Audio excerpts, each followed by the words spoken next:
Ok, empezó a grabar.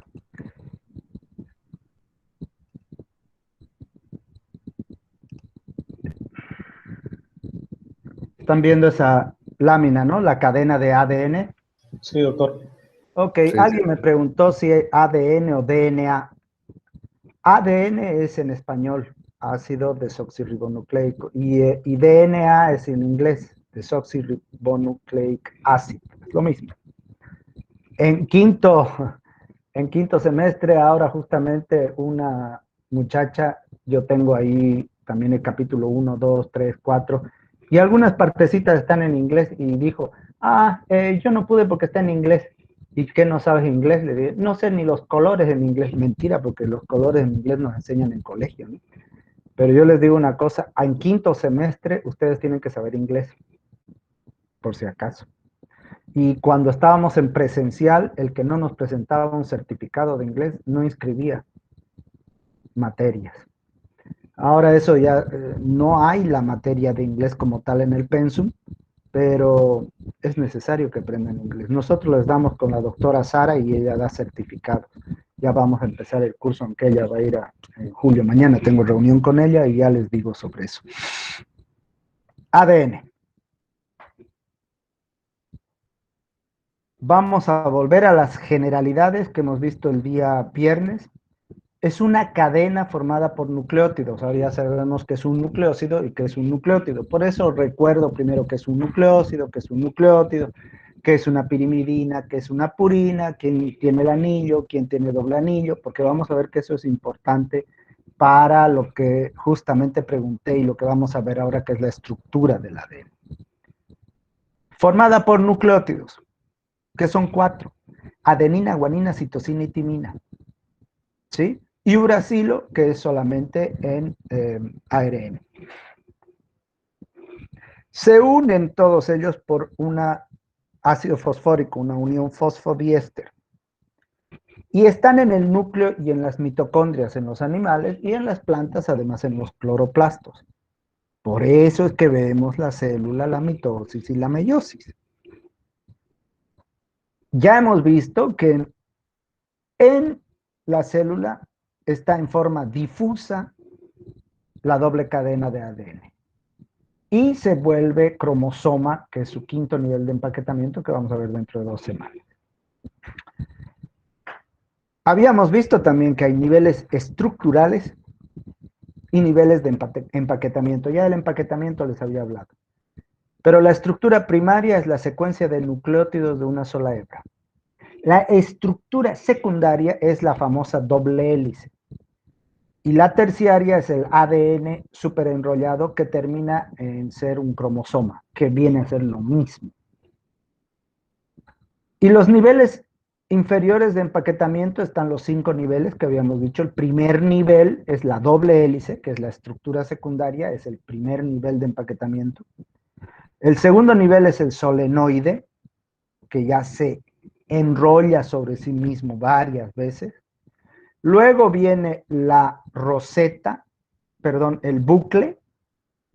Luego la roseta.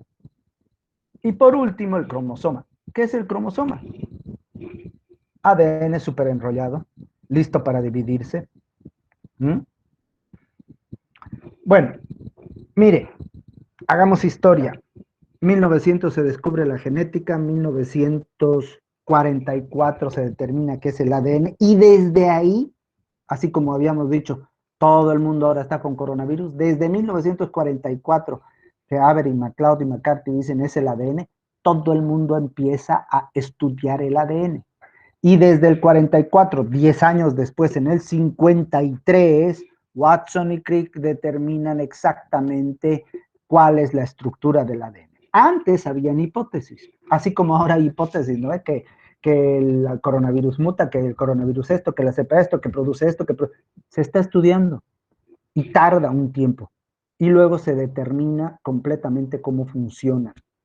Entonces, lo que queríamos saber cuando ya en el 44 se determinó científicamente, objetivamente, que el ADN era el material genético, ¿cómo es que el material genético se replica? ¿Cómo es que se duplica? ¿Cómo es que está estructurado el material genético? Esa era la primera pregunta.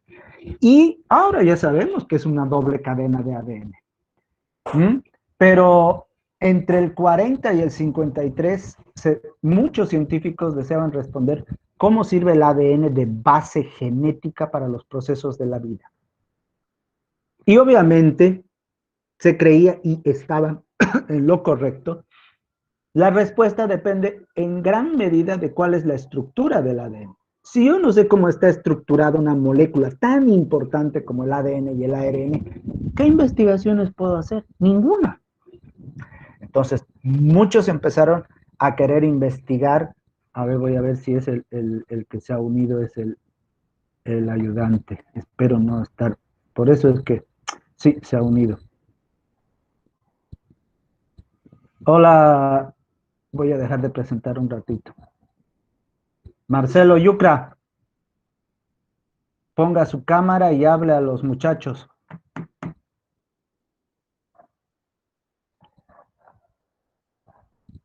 Yucra. Buenas, doctor, ¿se me escucha? Sí, sí, se te escucha, te están escuchando. A ver, hablales y diles qué día van a tener ayudantía para Ah, resolver todo. Respecto a la ayudantía, todavía no se nos ha establecido un horario como tal, Ya. porque nosotros solicitamos un horario y respecto a eso nos confirman, ¿no? Para que no haya un choque con otras materias o con otros auxiliares. Yo les voy a estar pasando por mensaje Ya. el horario y los días. También internamente podemos coordinar en caso de que hubiera problema. Eso no hay problema. Me hablan con total confianza, cualquier cosa que necesiten o se necesita hablar. Por si acaso soy Marcelo Yucra, voy a ser su auxiliar este semestre en esta materia. Ya, gracias Marcelo. Ya Marcelo está en el grupo, así que pueden hablarle ahí por el grupo. Y yo voy a hablar con él y le voy a explicar qué es lo que hemos visto hasta el primer corte y luego del segundo corte. ¿Alguna pregunta para Marcelo? ¿O todo claro, jóvenes? Está claro, doctor. Ya, como les he dicho, si no lo utilizan, bien por él porque va a ganar dinero sin hacer nada, pero yo no quiero eso. Así que yo quiero saber que ustedes a- actúan, interactúan con él y voy a hablar con él para que hagamos una lista de quienes están participando. No es obligatorio, sino porque es una ayudantía, no puedo yo obligar porque algunos obligan. De hecho, algunos no son los docentes los que pasan, sino los ayudantes la clase y eso está mal. Entonces él es un apoyo a mí y voy a hablar con él para que justamente interactuemos de una forma diferente con esto de la pandemia. ¿Está bien? Bueno, gracias Marcelo. Si quieres te quedas, estoy explicando el ADN y ya depende de tu tiempo. Está bien, doctor. Muchas gracias. Ya. Bueno, voy a volver a compartir la pantalla.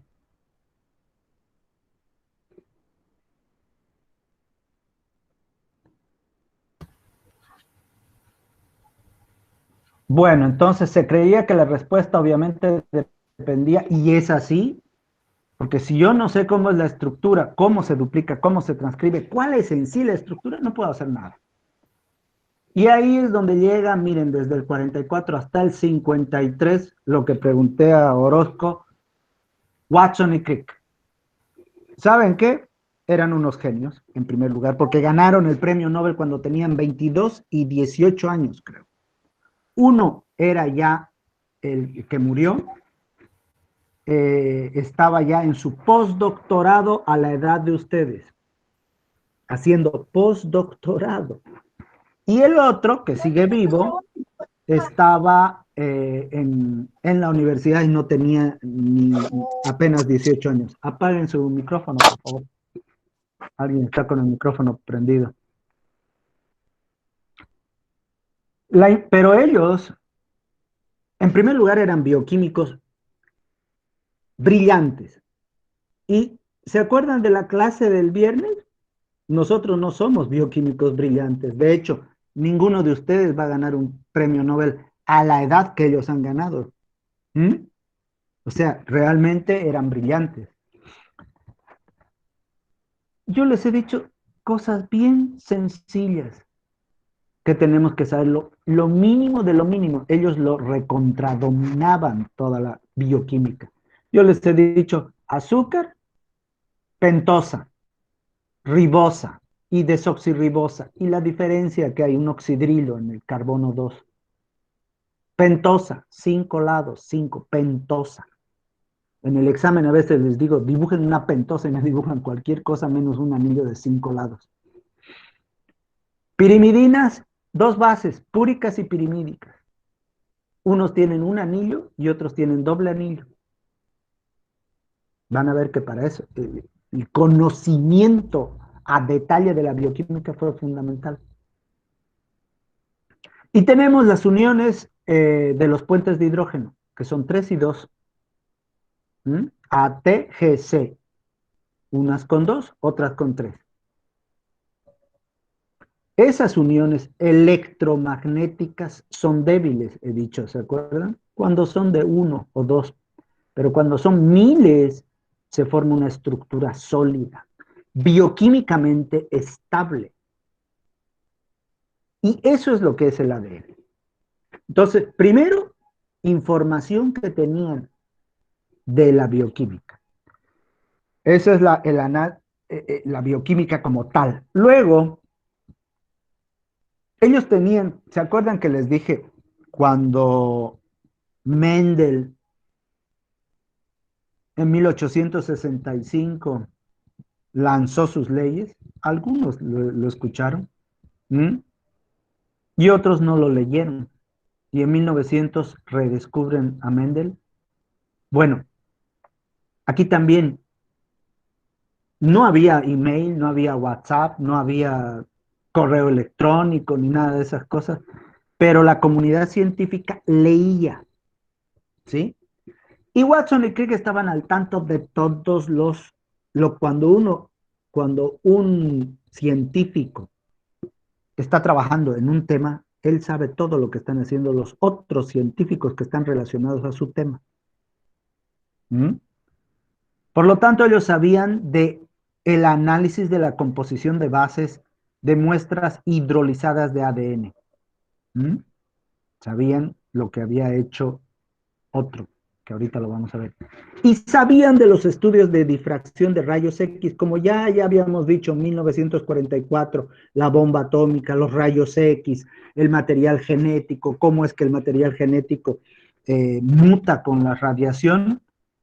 Tenemos a Rosalind Franklin, una mujer que ha hecho, que ella inclusive llegó a la conclusión de que debería ser una especie de enrollado, tal vez doble o triple, pero ahí pasó, no pudo comprobar como lo hicieron Watson y Crick. Y con toda esa información, Watson y Crick, ahí los tenemos, miren, este es más joven que cualquiera de ustedes. Él era 20 y pico años, 22, y este menos de 18, por ahí, cuando ganaron. Watson entró a la universidad a sus 15 años en 1953, era ya un estudiante postdoctoral de 24. A sus 15 años entró. Ya había terminado a los 19, 18, y luego hizo su maestría, y luego su doctorado a los 24 estaba. No, postdoctorado. Y creí que era un estudiante como ustedes. Y ahí está el modelo original que hicieron, con el cual ganaron el premio Nobel. A la próxima clase me dicen quién es el que está vivo. Análisis de la composición. Vamos con esto. ¿Se acuerdan de Levene? Levene en 1910 más o menos midió la cantidad de ATGC que había en los organismos y dijo que todo era igual. No es que se equivocó, lo que pasa es que las balanzas que él utilizaba eran extremadamente rudimentarias en 1910 si comparamos ahora, ya hemos dicho la temperatura, ¿no ves? Ahora entran a cada tienda en un ratingo, pip, pip, pip, pip, pip, nos miden la temperatura, pero al milisegundo. Entonces la tecnología avanzó y Chargaff es el que vuelve a decir, a ver, ¿no será que Levene esto hizo Levene, hizo con este tipo de metodología, eran un poco viejas sus balanzas. A ver, volvamos a hacer lo que hizo Levene, pero con la tecnología de ahora. ¿Mm? Utilizaron métodos cromatográficos para separar las 4 bases y usando métodos de medición, por eso se llaman cuantitativos, determinaron las cantidades de las 4 bases en cada una de las fuentes. Y miren, aquí está, vamos a ir viendo lo que hizo ahora Chargaff. Levene, ¿se acuerdan? A, T, G, C era 1, 1, 1. Misma cantidad de adenina, misma de timina, misma de guanina, misma de citosina. Por lo tanto, ¿qué variación podría tener el ADN? Ninguna.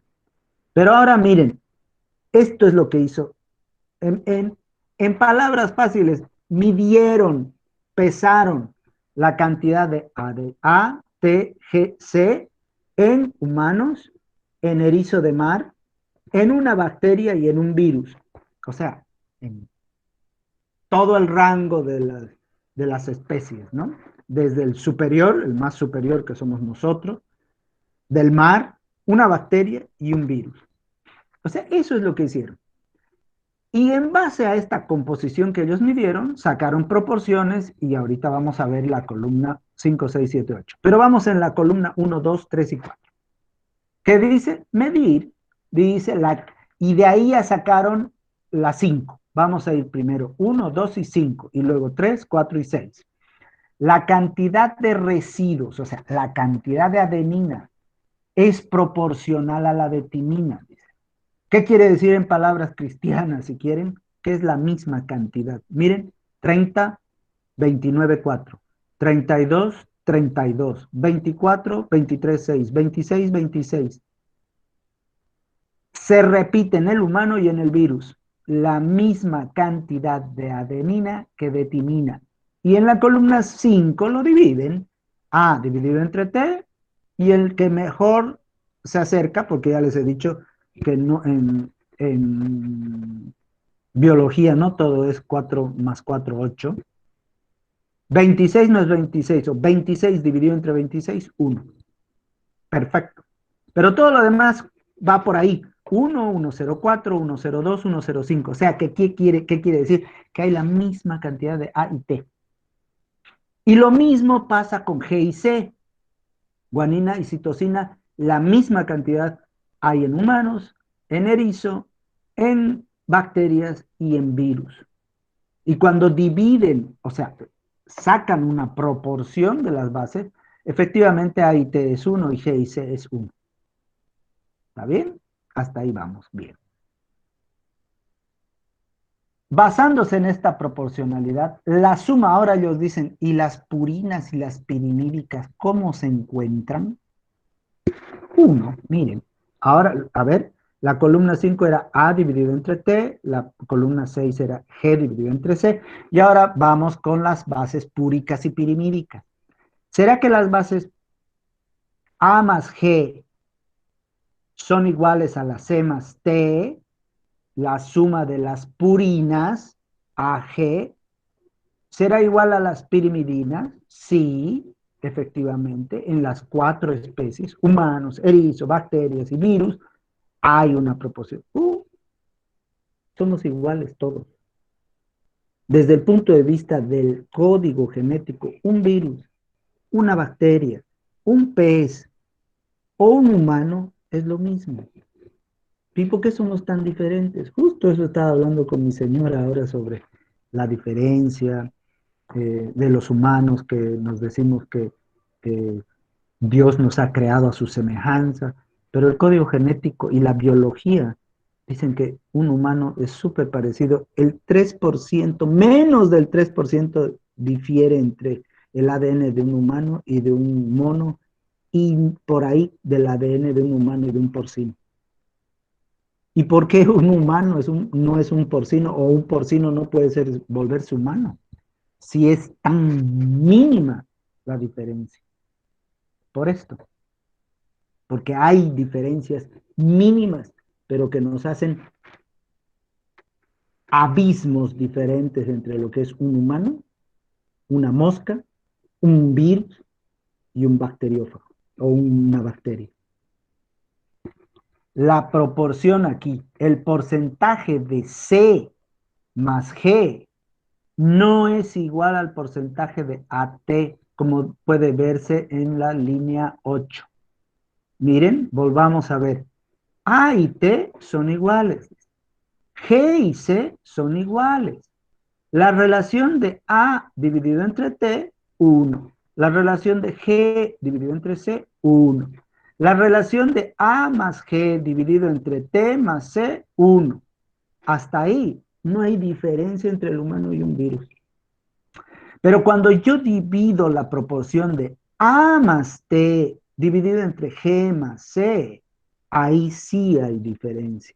Un humano es 1,52, un erizo de mar es 1,58, una Escherichia coli es 0,93, un bacteriófago es 1,08. Esa pequeña diferencia hace las grandes diferencias de las especies. ¿Mm? Eso es lo que hace que uno sea un humano y otro sea un bacteriófago. Entonces, Chargaff demostró que Levene se había equivocado y demostró en una forma bien bonita las relaciones de ATGC. Hasta ahí llegó su investigación. Y fue Watson y Crick el que agarró todo el conocimiento de bioquímica de ellos,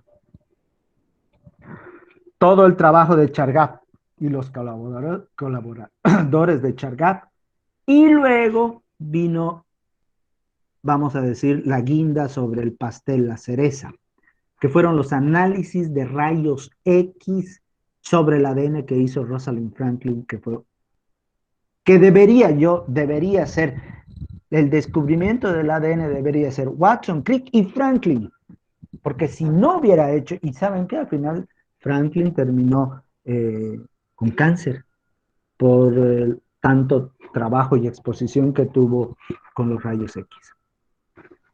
Cuando las fibras de ADN se someten a un bombardeo, o sea, se saca radiografía de los rayos X, cuando nos sacan una radiografía del tórax, ¿qué vemos? Las vértebras, ¿no ven? Vamos, en vez de las costillas de la columna, mejor de la columna. Vemos exactamente las vértebras, una apilada de otra, y podemos ver si hay una fisura, podemos ver si hay un desgaste, podemos ver si todo. Lo mismo hizo Rosalind Franklin con el ADN. Uy, estoy aquí con esta ventilada. Rosalind Franklin obtuvo datos precisos de la difracción de rayos X a partir de muestras purificadas de ADN. ¿Y qué confirmó ella? Que hay una estructura, vamos a decir, definida, o sea, que no cambia de las bases nitrogenadas que forman el ADN. Y tenían una periodicidad, o sea, estaban periódicamente separados entre 3,4 angstroms, entre bases. Y ella ya sugirió que debería haber algún tipo de hélice. Esto era, ella sacaba radiografía al ADN y esto es lo que salía en su placa. Pin, pin, pin, pin, pin, como las costillas o las vértebras. Y siempre había un diámetro entre base de 3,4 angstroms o nanomicras. Y un diámetro exacto, o sea, no habían cinturas, juego de cinturas que se ensanchan. No, todo era perfecto. 20 y 3,4. Y ahí viene Watson y Crick, que hicieron el modelo, la estructura del ADN en base a todo eso, pero tenían que tener una cabecita muy buena para llegar a eso. El modelo de Watson y Crick, que yo les pido que hagan el práctico, tiene 10 puntos importantes. El ADN, dice, son dos largas cadenas polinucleótidas enrolladas alrededor de un eje central, formando una doble hélice enrollada hacia la derecha llamada dextrógira.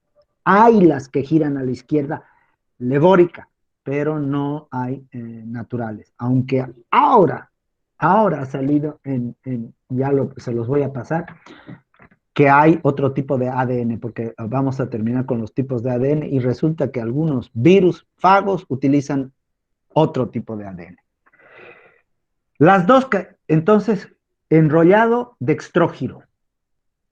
Esto es fundamental. Las dos cadenas son antiparalelas, si no, no se enrollarían, jóvenes. A ver, piensen, el tren va sobre dos rieles. Las rieles van paralelas, nunca se juntan, ¿verdad? Nunca se juntan. Si no, imagínense el problema que tuviera. En cambio, el ADN, una cadena, una riel va de norte a sur y la otra de sur a norte. Igual que en la riel del tren, lo que une a las dos líneas son los durmientes, ¿verdad? Que esas vendrían a ser las bases nitrogenadas, que ahorita ATGC. Y como ATGC hemos visto que tiene 2 y 3 puentes de hidrógeno, empiezan a agarrarse y empiezan a rotar, como una viene de adelante para atrás y la otra de atrás para adelante, empiezan a rotar, a enrollarse. Si no, no podrían enrollarse. Entonces, lo antiparalelo sirve para que se enrolle el ADN. ¿Mm? Las bases de las dos cadenas yacen formando estructuras planas perpendiculares al eje. O sea, las bases están apiladas unas sobre otras, como lo demostró Rosalind Franklin, bueno, las fotos de Rosalind Franklin, de los rayos X, y separadas siempre como 0,34 nanomicras o 3,4 Armstrong. Y se hallan en el interior de la estructura, tal cual como las rieles, ¿no?, de un tren. Las bases nitrogenadas de las cadenas opuestas están apareadas como resultado de la formación de puentes de hidrógeno. Y solamente hay dos, A con T y G con C, como lo hemos visto. ¿Por qué? Puede haber un A con G y un T con C, pero ya no es estable la molécula. ¿Por qué? Porque el A con T tiene X, 2 puentes de hidrógeno, y G y C, 3 puentes de hidrógeno. Por lo tanto, los tres brazos van eléctricamente estables. Si se junta uno de 2 con uno de 3, uno quedaría volando y eso ya no es una molécula estable. Por lo tanto, para que una molécula sea estable, tiene que ser siempre A con T y G con C. ¿Mm? En cada vuelta completa, la hélice tiene una longitud de 34 Armstrongs o 3,4 nanomicras. Por lo tanto, en cada vuelta hay 10 pares de bases apiladas una sobre otra. Y en esa vuelta donde están las 10 pares de bases, la molécula forma un surco mayor y un surco menor a lo largo del eje. Ahorita lo vamos a ver. Y la doble hélice mide exactamente 20 Armstrongs, 2 nanomicras de diámetro. O sea, no hay algunos que sean más o menos, exactos. Y aquí está el modelo que acabo de decir. Son 7, no 10. El modelo de Watson y Crick, esta es la representación esquemática de la doble hélice de ADN propuesta por Watson y Crick. ¿Qué dice? Hay un eje, sobre ese eje las dos cadenas se juntan y giran hacia la derecha, son dextrógiras. Al medio están apiladas los pares de base y afuera está el esqueleto de azúcar, ribosa, desoxirribosa y el fósforo. Cada vuelta tiene 34 Armstrongs y en cada vuelta hay un surco mayor y un surco menor, un surco mayor y un surco menor. Entre cada base hay 3,4. Por lo tanto, como son 34, hay 10 pares de base en cada vuelta. Y en el interior se encuentran los ácidos nucleicos y siempre es A con T con 2 puentes de hidrógeno y G con C con 3 puentes de hidrógeno. ¿Podría en algún momento A con G? Sí, pero un puente de hidrógeno quedaría bailando y ya no sería estable la molécula. Eso es lo que, aunque no crean, determinó Watson y Crick y ganaron el premio Nobel. ¿Mm? Ahí está la modela. ¿Qué característica? Aunque ya las he hablado, vamos a volver a hablar. La condición antiparalela es clave en el modelo porque una va para atrás y la otra va para abajo. Si no hubiera eso, y no podría enrollarse. Segundo, la conformación es dextrógida, es la más congruente. Hay al revés, legóricas, pero no son congruentes con los datos de Watson y Crick. La especificidad de las bases, los datos de Chargaff de que A y T son iguales y G y C son iguales, son fundamentales. ¿Por qué? Por los puentes de hidrógeno. Porque si no hubiera eso, no hubiera la estabilidad química en las dos cadenas. Miren, guanina con citosina, 3 puentes de hidrógeno, y adenina y timina, 2 puentes de hidrógeno. ¿Por qué no son posibles otras bases? Ya les he dicho, A, G y C, T, ya que serían apareamientos purina, purina, pirimidina, pirimidina. ¿Y qué pasa si fuera purina, purina, pirimidina, pirimidina? Además del brazo que quedaría suelto, ya no tendrían el diámetro 20. ¿Por qué? Fíjense, volvamos a recordar, la adenina y la guanina tienen doble cadena, doble anillo, perdón. En cambio, la citosina, timina y uracilo son de una cadena de 6, ¿no ve? ¿Qué pasaría si se une una adenina y una guanina? Miren, serían 4, 2 y 2, 4. Y si se une una citosina y una timina, serían 2. Entonces, la cadena no tendría un diámetro único como que tiene ahora. En cambio, como siempre es 20, ¿por qué siempre es 20? Porque la A va con la T. AT, una de 2 se une a una de una. G con C, una de 2 se une con una. Por lo tanto, si este lo coloco aquí y este lo coloco aquí, siempre va a haber el mismo diámetro 20 Armstrong. Por eso es que no puede haber adenina y guanina juntas o citosina y timina. Siempre es adenina y timina y guanina y citosina. ¿Y por qué adenina y timina? Porque adenina y timina tienen 2 brazos y guanina y citosina 3 brazos. Es así como Watson y Crick pudieron, con todo ese conocimiento, oponer todo ese conocimiento y hacer su estructura. Los puentes de hidrógeno son débiles. Un puente de hidrógeno es una atracción electrostática muy débil, pero cuando son miles de miles, es una cadena estable y fuerte. Por lo tanto, funciona. Ups, ¿qué pasó? ¿No ven? Cuando 3000 o más puentes están en tándem, la unión hace la fuerza, jóvenes. Por último, el otro factor estabilizante es la disposición de azúcares y bases a lo largo del eje. Las bases nitrogenadas son hidrofóbicas y están apiladas horizontalmente en el interior, o sea, protegidos del agua.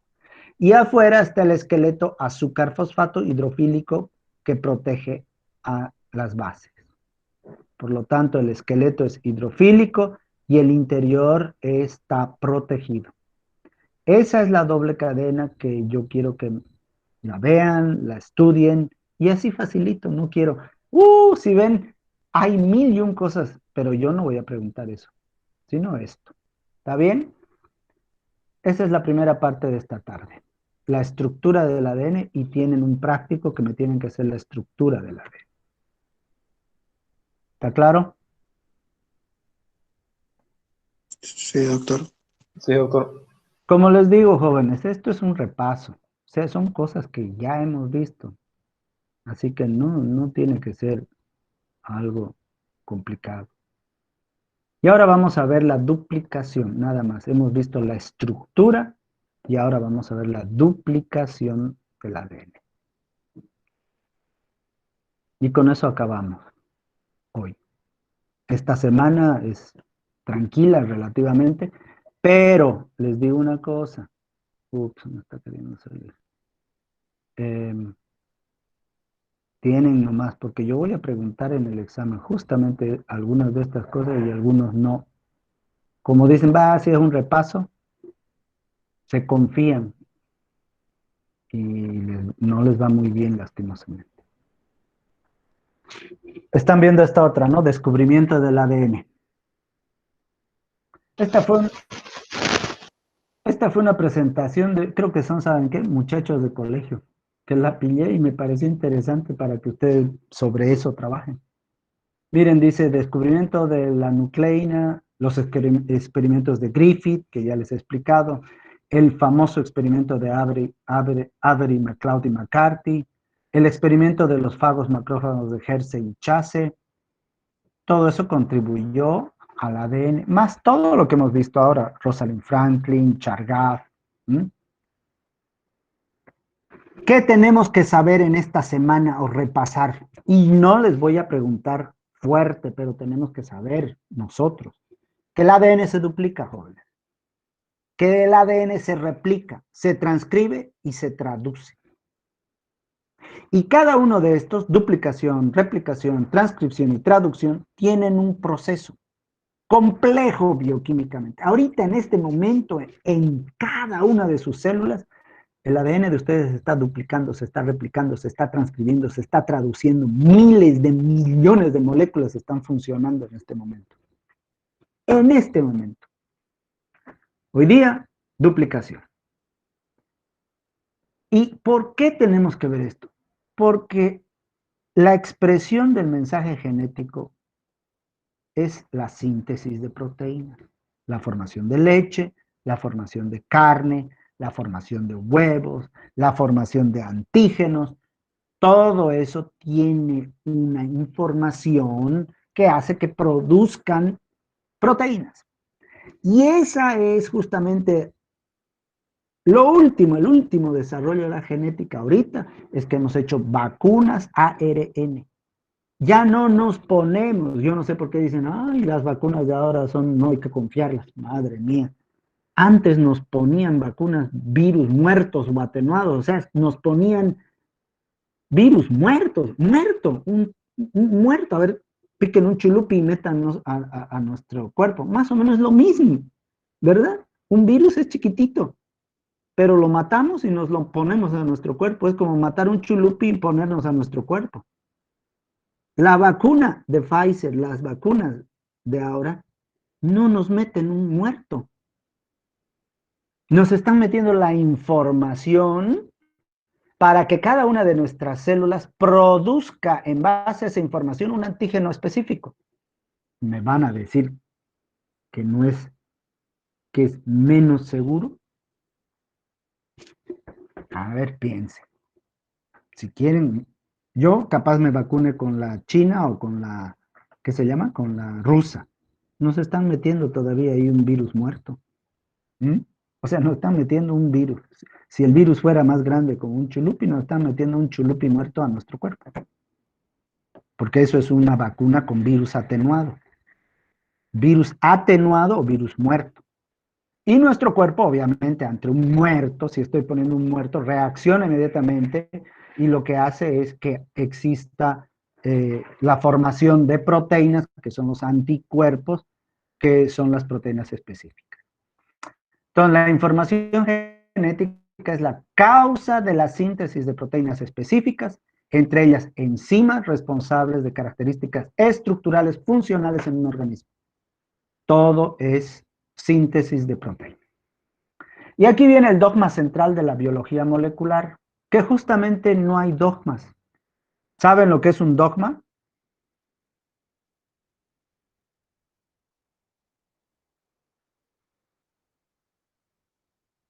Jóvenes. No saben lo que es un dogma. Ya. Les hago recuerdo porque les han dicho y por nada más me he peleado ahora en mi casa por los dogmas. Dogma es algo que creemos tal cual como es. ¿Cuál es el dogma de los católicos? ¿Doctrina? No. Doctrina es otra cosa. ¿Cuál es el dogma de los católicos? La creación. El dogma de los católicos es que vamos a vivir eternamente y vamos a resucitar. carne, hueso, espíritu. ¿Han visto que alguien resucite ustedes?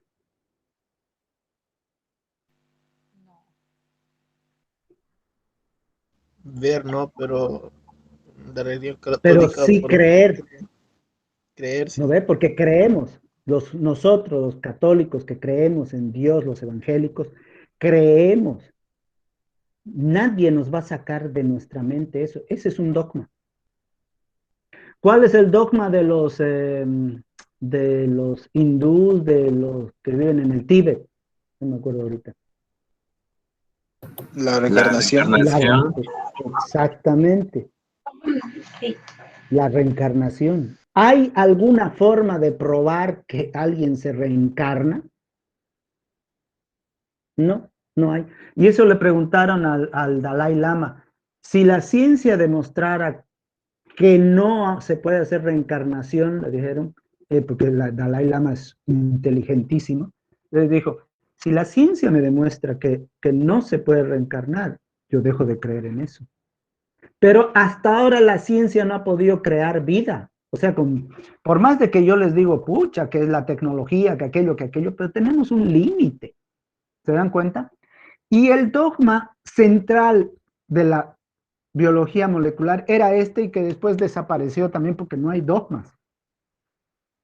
El ADN forma una copia de parte de su mensaje sintetizando el ARN, transcripción, la cual constituye la información utilizada por los ribosomas para sintetizar una proteína, traducción.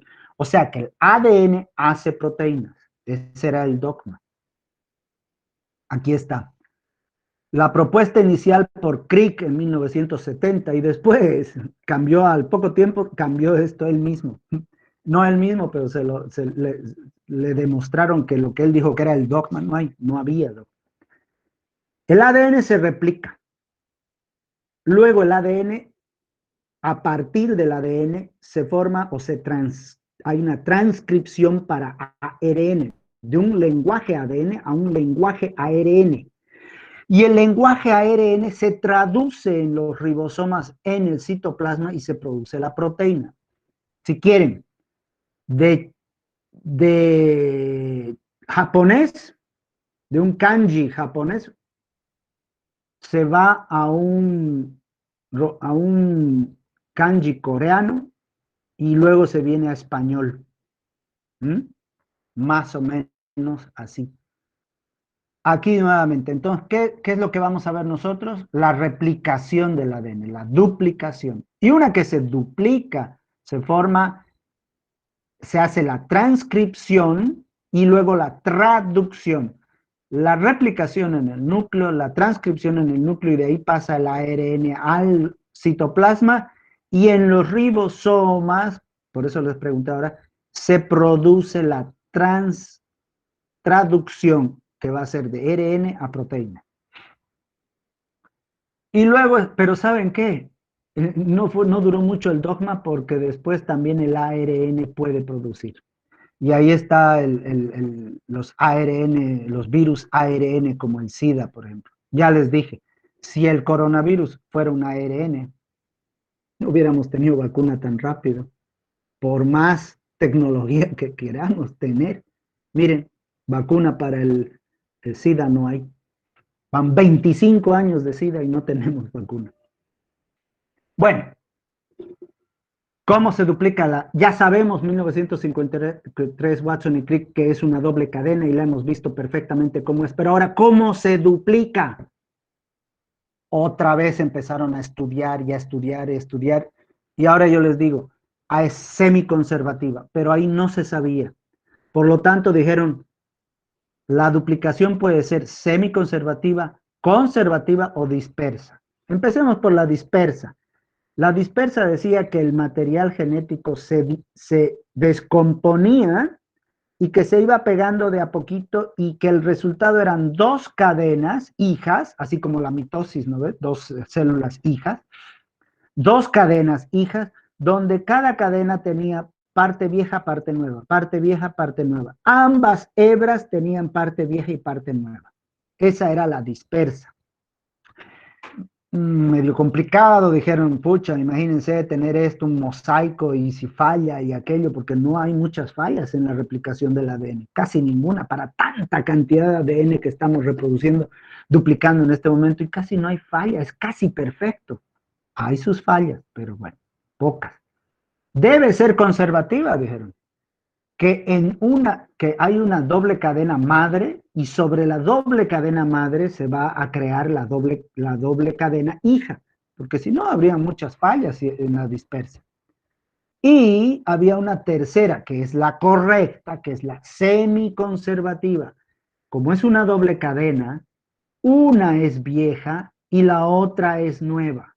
Por lo tanto, garantiza, al igual que en esta conservativa, que exista una mínima cantidad de fallas al duplicar el ADN.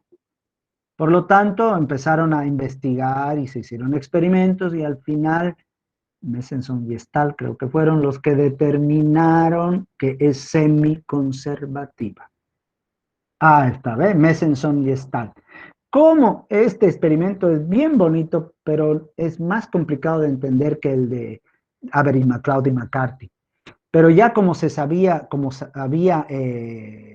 se podía marcar el ADN y hacer ADN radioactivo, si vale el término, eso es lo que hicieron ellos. Y miren, crearon hebras radioactivas. Y hicieron un seguimiento a las hebras radioactivas. Les estoy hablando lo más sencillo que se pueda, porque cuando uno lee el experimento de Messenson y Stahl es bien complicadito. Bueno, aquí está la doble cadena de Messenson y Stahl y empezó a replicarse, porque lo que hace el ADN es replicarse. Se replica, y gracias a eso tenemos el PCR. Y en la replicación semiconservativa, pudieron observar que la hebra sobre una de las hebras radioactivas se formaba la hebra complementaria. Entonces, de una radioactiva habían dos nuevas cadenas, cada una con la hebra radioactiva y la otra hebra complementaria nueva. Cuando esta hebra complementaria nueva se duplica, mantiene, por eso es semiconservativa, mantiene la hebra original y sobre esa se crea una nueva. Y sobre esta nueva que se crea otra nueva y aquí ya se pierde la radioactividad. Cuando se replica esta, obviamente hay dos sin radioactividad, pero de esta se replica nuevamente la hebra vieja, la hebra madre, con una nueva y de esta otra nueva sale otra nueva. Por lo tanto, el experimento de Messenson y Stahl fue determinante para determinar que la duplicación del ADN es semiconservativa. ¿Qué quiere decir? Que sobre una hebra vieja se forma una nueva. ¿Está bien? Hay videos de eso en YouTube abundantes y que yo ya se los he puesto para que vean, porque lo mío es, aquí explico nada más, pero no tienen que. Y aquí está un esquema. Esta es la forma, miren, aquí empieza. Esta es la hebra madre, las dos, enrolladas, como ya sabemos ahora cómo. Pero de aquí va a salir una hebra nueva y otra hebra nueva. ¿Y qué es lo que pasa? Sí o sí hay que desenrollar una parte. Y esto no ocurre en un inicio, sino en muchas partes del ADN al mismo tiempo, porque si no, si empezaríamos por una punta, nunca jamás acabamos de duplicar un ADN. Y resulta que ahora en este momento, como les digo, se están duplicando miles de millones de moléculas de ADN en el cuerpo de ustedes. Por hora. ¿Cómo es? Se crean miles de burbujas de replicación. ¿Y qué es lo que pasa? Hay varias proteínas y enzimas que entran, unas iniciadoras, cebadoras. Lo primero que hacemos es, entran la helicasa y las topoisomerasas y abren un poquito la cadena, se forma una burbuja de replicación que se llama. Y lo primero que quiere hacer el ADN es unirse de nuevo. No quiere estar separado. Pero como sabemos eso, o sabe eso el organismo, le pone unas proteínas, SSBP, para que no se junte. Y ahí como está separada la cadena, ya empieza a formarse sobre la hebra vieja la nueva cadena ADN. Miren, y como una es 5,3 y la otra es 3,5, una se llama hebra líder y la otra se llama hebra retardada. ¿Cómo explico esto para que más o menos tengamos idea? Esta hebra va yendo como si ustedes corrieran de atrás, de adelante para atrás, o sea, corriendo viendo hacia dónde van. Corren rápido, ¿no ven? Pero si yo les digo, dense la vuelta y corran, pero de espaldas, ya corren más despacio porque saben que pueden caerse. Entonces, esta hebra líder corre viendo al frente, rápido. La hebra retrasada va formando espacios y va formando puentes, porque cuando ustedes van a correr de espaldas, de rato en rato van a parar, van a ver para ver si están yendo para donde querían ir y van a volver a correr para atrás. Miren, eso es lo que pasa aquí. Empiezan a correr atrás y aquí se paran. Miran si están yendo y dejan un espacio. Por eso es retardada. Y luego otra vez empiezan a correr. Y aquí en cada uno hay fragmentos de ARN cebador y entre el ADN y estos fragmentos se forman estos fragmentos cebadores de ARN, que no es entonces ADN, y eso se llama el fragmento de Okazaki. Y después, estos fragmentos de ARN de Okazaki se salen y se vuelve a colocar. O sea que hay dos hebras, la líder y la retrasada. Y ahí es donde entran las enzimas, que eso es lo que quiero que ustedes me hagan un resumen, que yo se los voy a dar, se los he dado aquí y ahí. ¿Para qué sirve cada uno? La helicasa, la topoisomerasa, la proteína SSBP, la primasa, la polimerasa 1, 2 y 3 y la ligasa. La ligasa es la que junta. No les voy a pedir más allá difícil de bioquímica, pero sí tenemos que saber esto. Miren, biología de Bruno, es de esto, ¿saben qué? Es de colegio. Puntos a conocer. La burbuja de la replicación. La replicación es bidireccional, o sea, va para ambos lados. El mecanismo requiere varias enzimas, es semidiscontinua y necesita un iniciador o cebador que se llama primer a veces. Y aquí está un esquema bien bonito. Miren, este es el ADN materno. Y hay sitios ricos en AT que se llaman las cajas TATA, TATA. Es ahí donde empieza a formarse la burbuja, miren, de replicación, y ahí se abre el ADN. Miles de burbujas se crean, porque si empezáramos a hacer uno, como está tan enrollado, no iríamos muy lejos. Y de hecho, aquí mismo empieza a enrollarse a tal forma, es como si ustedes agarran una de esas pitas que se compran en la ferretería, no sé si han visto, tiene 3 hebras. Si ustedes quieren desenvolver eso, no van a poder porque se va a ir enrollando, súper enrollando más allá. Lo mismo pasa con el ADN. ¿Qué hace el ADN? Tiene a las topoisomerasas que cortan, ¡pic!, y rompen esa tensión y vuelven a unir el ADN. Por lo tanto, hay horquillas de replicación y luego muchas enzimas entran en juego. ¿Para qué? Para que se empiece a formar las dos hebras, la hebra líder y la retrasada. Y al final, cuando termina, se une esta con esta, se forma de una cadena original 2 cadenas nuevas. Miren, aquí está, y se los voy a pasar y también ahí está, el resumen de la síntesis. Esto es sacado esto hecho del libro de Bioquímica de Blanco, que es el modelo de la síntesis de duplicación del ADN. Proteínas de desenrollamiento, las helicasas, desnaturalizan la hélice en el origen de la síntesis, formando la horquilla de replicación. Inmediatamente proteínas estabilizan a las cadenas para que no se enrolle de nuevo o se unan de nuevo. Aquí ve. Al alejarse la horquilla de replicación del origen, se produce un incremento en el enrollamiento de la hélice por delante de la horquilla. O sea, como les he dicho, se va haciendo una tensión.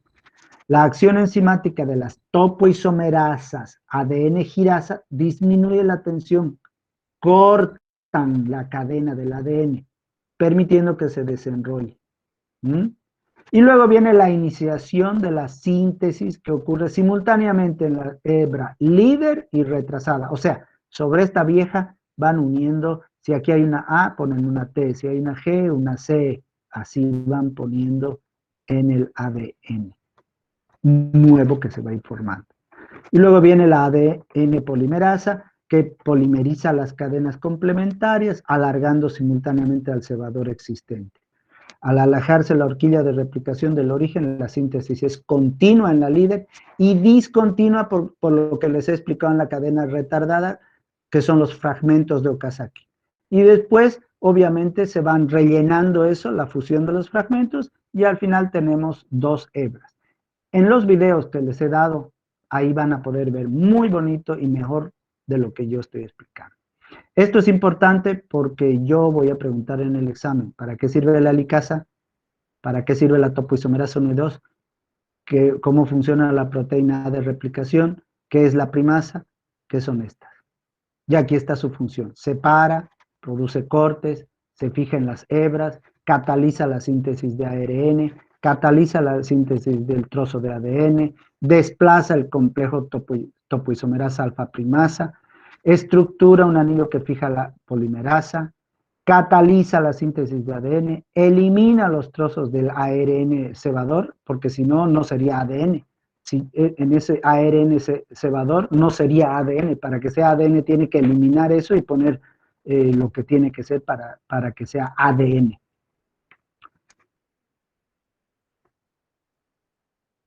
Esto no voy a ver. Correcciones. Las copias deben ser fidedignas, exactamente iguales.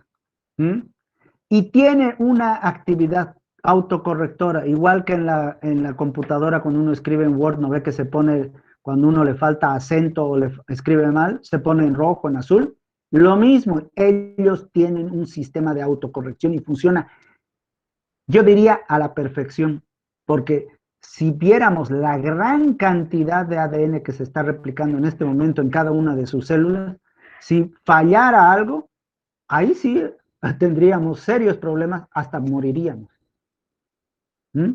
Pero la autocorrección es perfecta.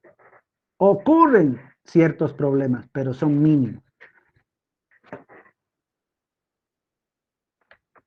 Hasta ahí llegamos. Porque ahora viene, hoy día hemos explicado la estructura del ADN, que eso es lo que quiero que preparen bien, y hemos explicado cómo se duplica el ADN. Es harta información, trabajen bien, porque el viernes voy a ver cómo se copia de ADN a ARN y cómo de ARN se sintetizan proteínas.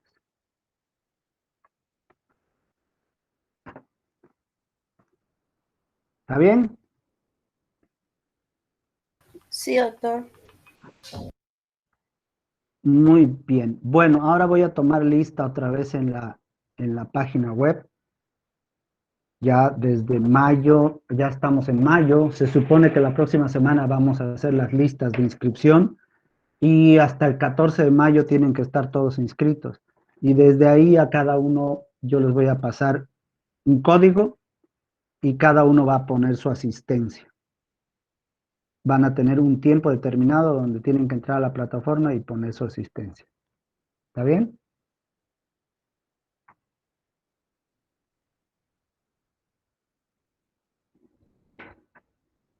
Ahorita estoy entrando. Ya, entró. No sé, yo que esta internet anda. 3 de mayo. Empiezo a llamar lista. Ay, no. Ve. Tengo que dejar de grabar. Si no, toda la grabación se va a